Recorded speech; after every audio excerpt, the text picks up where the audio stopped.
এর প্রশ্ন 6 এবং 7 এই দুইটি প্রশ্ন ভুল হয়েছে। মাননীয় স্পিকার, আমরা দায়িত্ব পেয়েছি মাত্র 4 মাস।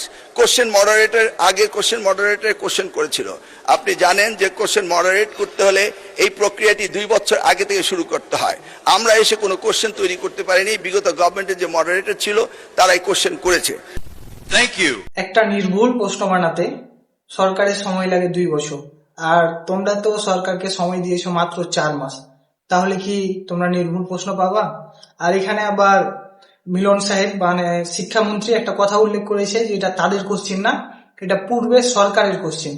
তো মিলন সাহেব যে আমাদের আমেরিকা মানের যে পড়ালেখা ব্যবস্থা সেটা উপহার দিতে চাইলো, এটাই কি তার উপহার?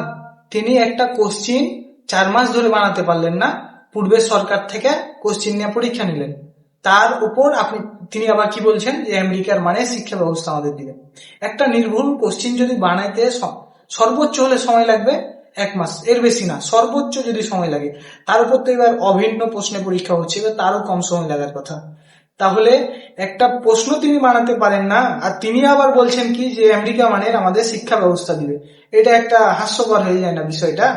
প্রশ্ন বানাতে পারে না, আবার পুরো সিস্টেমটাকেই তিনি আমেরিকা মানের করবেন। কি জোকার! তিনি তো শিক্ষামন্ত্রী না, আমার মাঝে মাঝে মনে হয় তিনি এক জোকার।